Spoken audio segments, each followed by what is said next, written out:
Game Master Tips. Number 1, quick campaign building. Hey, what's up, everybody?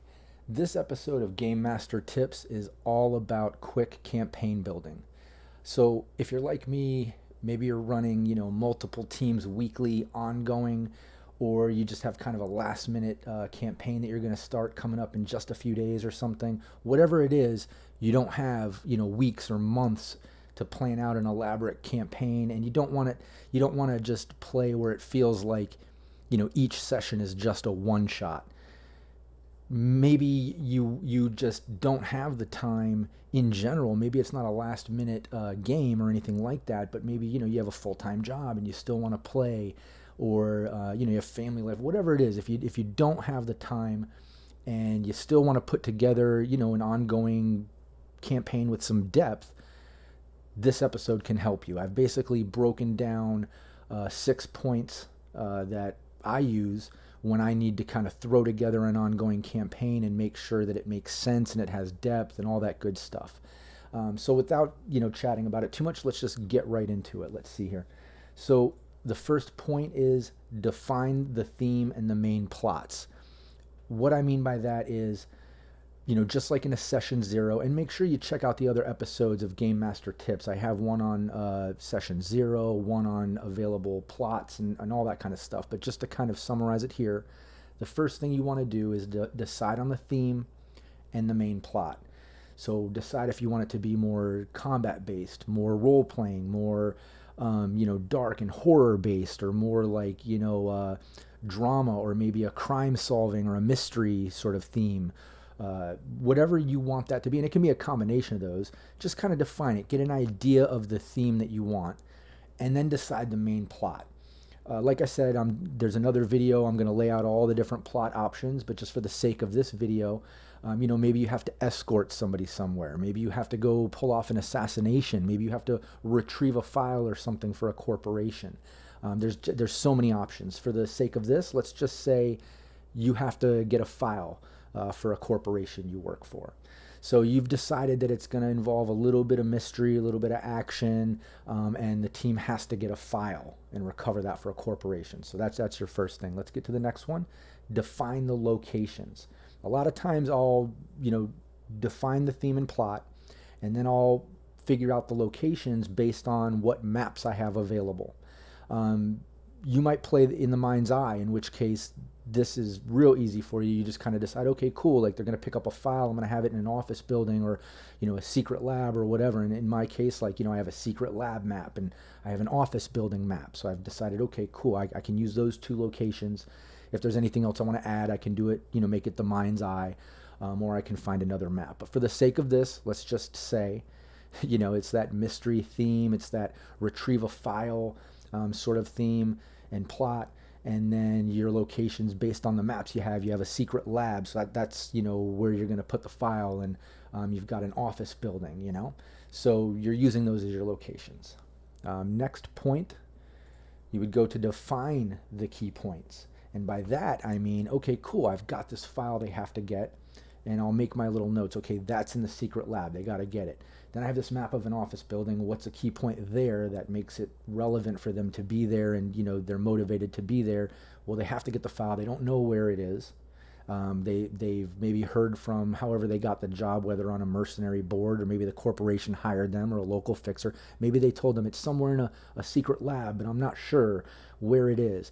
But you have that office map that you want to incorporate. So maybe the fixer or the corporation or whatever says, but that secret lab is owned by Biotechnica or Petrochem or whatever. And I love using those. Those are famous big corporations. But by any means, you can use anything you want.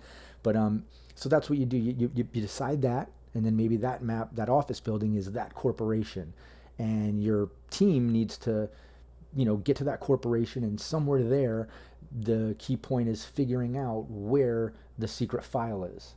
So maybe the secret file isn't there. They get there and they find out, maybe the netrunner finds a file in the system that explains, oh, they run some secret lab, and that's where they keep all their black ops information. So now the team knows, shit, that's probably where it is.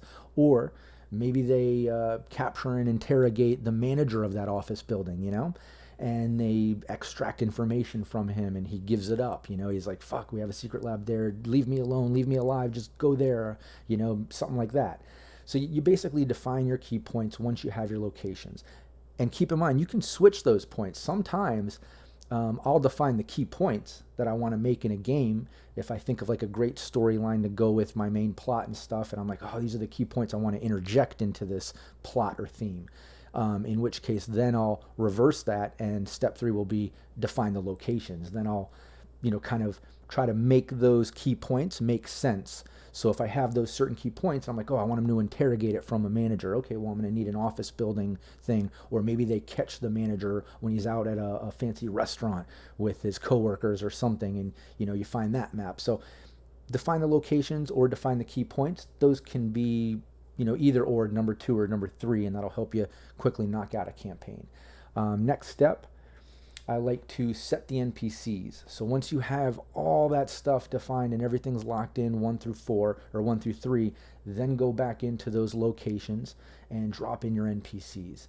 By that, I don't just mean like the manager they're going to interrogate, the security guard they're probably going to fight when they enter the secret lab, but I also mean like, the receptionist at the office, the cubicle workers, the janitor that's coming through, or a delivery guy making a delivery during the lunch hour or something that sees you doing something, or I don't know, but sprinkle some NPCs in your campaign so it brings it to life. There's a world going on within that story. So within that main plot, you have the plot, but that's placed within this world. So don't forget to put in the NPCs and create that world. Just like at the secret lab, maybe you'll drop in a scientist or a bunch of lab coat workers and people, maybe some test subjects or something weird going on, So put in the NPCs. Next step I like to do, number 5, incorporate the player's life path. And I get into that in detail on my session 0 video, but just to kind of give you an idea, after you define the theme and plot, you set the locations, the key points, you sprinkle in all your NPCs, then check out all your players' life paths and see, who their lover is, who their enemy is, what corporation they work for. Just get some details out of there and see if any one of them can be worked into the campaign. And you don't want to use all of them. You don't want to incorporate everybody's every little part of life path. It'll feel way too contrived, too planned and weird, and they'll feel like it's just for that. I don't know. It'll feel too fake. So maybe just grab like one and incorporate it in, or a hint of one that maybe you drop in on the next session. But definitely look at the life path and sprinkle that in. It'll help it more so be relatable or immersive to the players, because then they'll feel like they're even more motivated or part of it, other than the motivation that you set at the beginning, whether they're being hired for funds or they're saving somebody or whatever. So after you do that, after you incorporate the life path and all that, the last thing I like to do is a walkthrough. And by that I mean plan all that out, everything that I just said, all those key points, make your outline, picture how it all work and how they all go together, and then at the very end, do a walkthrough in your own mind. Pretend like you're a player going through your own campaign. Start at the beginning, think about it, go through all the process. Okay, well, I'm going to hear about this. I'm going to go here and talk to the manager and get info, and then, okay, cool, then I'm going to find out it's at this lab. I got to find that, got to get there, got to get in, got to get the file. It's going to take a net runner or this. I get the file. Okay, cool. All right, that works. And that, if you do a walkthrough, it'll help you kind of troubleshoot what works and doesn't work. Maybe as you're doing the walkthrough, you think of like, oh shit, you know what? I wouldn't even have to go here. I could really just do this to get that information. And it'll help you kind of, I don't know, look out for possible loopholes in your story or little branches in your story where you might end up on a tangent that you weren't expecting. And then I didn't put this in the list because it's not really part of the campaign creation, but it is definitely a tip for GMs once you set up your campaign. And keep in mind, you can set up a campaign in like 100 different ways. This is just a quick campaign building sort of episode. So this is just when you're pressed for time and you want to just hit these key points to be able to throw together an ongoing campaign that doesn't just feel like a one-shot. You can actually build parts to it. But like I said, there's so many other options. But just for the sake of this, the other thing that I wanted to add as a GM tip, it's not numbered into the campaign building, but just as a tip, always be flexible. So no matter how you set up your campaign, no matter how many key points and places and maps and NPCs and player life path points you drop in, and you do the walkthrough and it makes sense, and you've even tested out little tangent ideas through the walkthrough, and you're like, okay, this is cool, and I have an idea of what I need to do if they do that or this, or they choose their own adventure and you're kind of planning for each choice.